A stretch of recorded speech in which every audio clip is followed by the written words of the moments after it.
আসসালামু আলাইকুম। আমি আজকে খুবই হতভম্ব, খুবই বিব্রত। শুধু আমি নই, যারা ৫ তারিখের পর থেকে আওয়ামী লীগের পক্ষে কথা বলে যাচ্ছেন, আমার মনে হয় প্রত্যেকেই আজকে বিব্রত। কারণ এমন কিছু হবে তা আমরা কল্পনাও করি নাই। আমাকে অনেকেই ফোন দিচ্ছেন, অনেকেই মেসেজ করতেছেন, "শাহজাহান ভাই ঘটনা কি? কি হইল এটা? কি দেখলাম?" আমিও আপনাদের মতনই অবাক হয়েছি যখন দেখলাম যে আওয়ামী লীগের ভেরিফাই ফেসবুক পেজ থেকে ওবায়দুল কাদেরকে সাধারণ সম্পাদক ঘোষণা করে একটা বিবৃতি আসলো।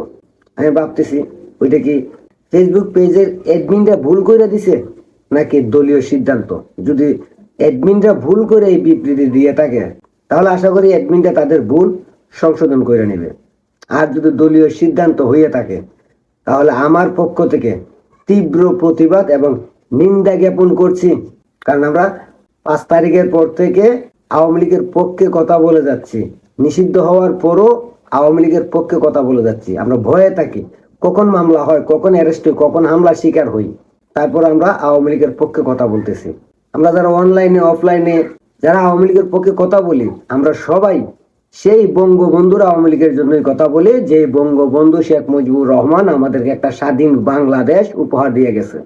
আমরা সেই শেখ হাসিনার আওয়ামী লীগের জন্যই কথা বলি, প্রতিবাদ করি, যে শেখ হাসিনা আমাদেরকে উন্নতশালী দেশ হওয়ার স্বপ্ন দেখাইছেন, দেশকে উন্নত করে দেখাইছেন। আমরা সেই ওবায়দুল কাদেরের আওয়ামী লীগের জন্য কথা বলি না, যে ওবায়দুল কাদের শেখ হাসিনা দেশ থেকে যাওয়ার 2 দিন আগেই পালায়া গেছে। আমরা সেই ওবায়দুল কাদেরের আওয়ামী লীগের জন্য কথা বলি না, যে ওবায়দুল কাদের খেলা হবে বলে বলে খেলা শুরু হওয়ার সাথে সাথেই লক্ষ লক্ষ কোটি কোটি আওয়ামী লীগের অসহায় কর্মীদের পালায়া গেছে। আমরা বঙ্গবন্ধুর আদর্শের আওয়ামী লীগের জন্য কথা বলি, শেখ হাসিনার দেশপ্রেমের আওয়ামী লীগের জন্য কথা বলি।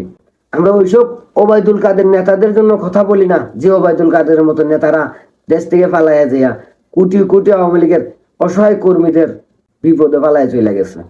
তাই নেত্রীর কাছে অনুরোধ থাকবে, এই যে বিবৃতি আওয়ামী লীগের অফিসিয়াল ফেসবুক পেজ থেকে দেওয়া হয়েছে ওবায়দুল কাদেরকে সাধারণ সম্পাদক ঘোষণা করে, সেই বিবৃতি যাতে ডিলিট করে তার পরবর্তী বিবৃতি আসে।